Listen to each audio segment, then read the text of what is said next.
Kitchen পরিষ্কার করবার সময় এবার হাতে নাতে আয়ুষের কাছে ধরা পড়ে গেল কুসুম। হ্যাঁ বন্ধুরা, ভিডিওটা লাইকটা দেখতে থাকুন। যে মুহূর্তে কিনা আয়ুষ বলতে থাকে যে জানিস তো ঈশান, যখন কিনা আমি সেই মেয়েটাকে আমার কাছ থেকে এতটা দেখেছি না, তার পরবর্তী থেকে কেন যেন আমার মনে হচ্ছে যে এই দুটো চোখে আমি কোথাও একটা দেখেছি, যেটা কিনা আমি রিকল করে উঠতে পারছি না।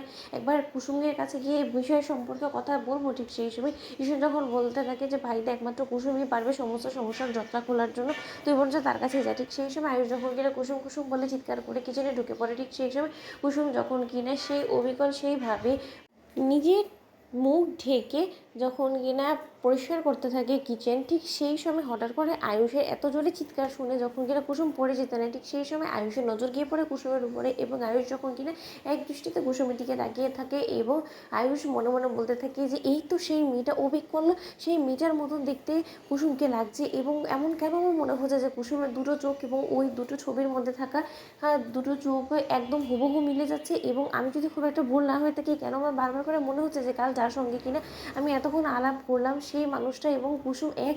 তাহলে কি আমি একবার কুসুম এর বিষয়ে যাচাই বাছাই করে নেব ভালো করে, নাকি কুসুম আমার কাছ থেকে কিছু একটা লুকোচ্ছে, একবার কুসুমের কাছ থেকে যাচাই করতে হয়তো। ঠিক সেই সময় আয়ুষের যখন কিনা হঠাৎ করে খটকা লাগে এবং লাগা মাত্র কুসুম যখন কিনা আয়ুষকে বলতে থাকে যে কী ব্যাপার ছোটো সাহেব, আপনি এরকম চিৎকার চেঁচামেচি কেন করছেন বলুন তো।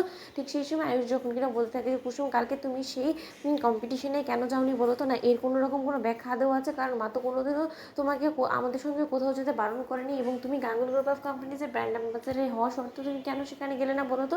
এবং তোমাকে একটা কথা জিজ্ঞেস করবো, আমার কেন জানি না মনে হচ্ছে যে কাল তুমি অনুষ্ঠানে উপস্থিত ছিলে আমাদের সমস্ত লোকদের চোখকে ফাঁকিয়ে দিয়ে, রেখে সত্য। ঠিক সেই সময় কুসুম যখন কিনা আমতা আমতা করতে করতে সেখান থেকে চলে যায়, ঠিক সেই সময় আয়ুষের সন্দেহ আরও বেশি তীব্র হয় এবং আয়ুষ বলতে থাকে যে এবার আমার কাছে শেষ সমাধান এটা করার জন্য একটা মাত্র উপায় খোলা আছে, সেটা হলো যে করেই হোক না কেন যদি সত্যকার অর্থে কাল কুসুম সেখানে যেয়ে থাকে, তাহলে কুসুমের কাছে কালকে সেই ওড়না থেকে শুরু করে কালকের গোটা ড্রেসটা কুসুমের ঘরে এটা উপস্থিত থাকার কথা। এবং সেটা যদি আমি একবার পেয়ে যাই হাতে নাতে, তার মানে আমি স্পষ্টরূপে সেটা বুঝে যাবো যে কুসুম আমাদের সঙ্গে মিথ্যাচার করে কাল অনুষ্ঠানে ওই ছিল এবং ওর চোখের সঙ্গে আমি যে চোখ দুটোকে খুঁজছি সেটা ম্যাচ হয়েছে। এবং এতে করে আমি এটাও জানতে পেরে যাবো যে কুসুমের এই রকম একটা কঠোর সত্য জানা শর্ত দিনের পর দিন আমাকে কেন অন্ধকারে রেখেছে। ঠিক সেই সময় কুসুম যখন বলতে থাকে সর্বনাশ করেছে, এবার যদি কোনো মতে ছোটো সাহেব আমাকে চিনতে পেরেছে তাহলে আর রোকে থাকবে না, আমারই ভুল হয়েছে, পিসির কথা শুনে আমার কোনোভাবে সেখানে যাওয়াটাও উচিত হয়নি। ঠিক সেই সময় মীনাক্ষী বলতে থাকে যে এবার যে কুসুম তোমার উল্টো গণনা শুরু হয়ে গিয়েছে, তুমি যে কর্মকাণ্ডগুলো করেছো তার পরবর্তীতে এর কোনো রকম কোনো ক্ষমা হয় না।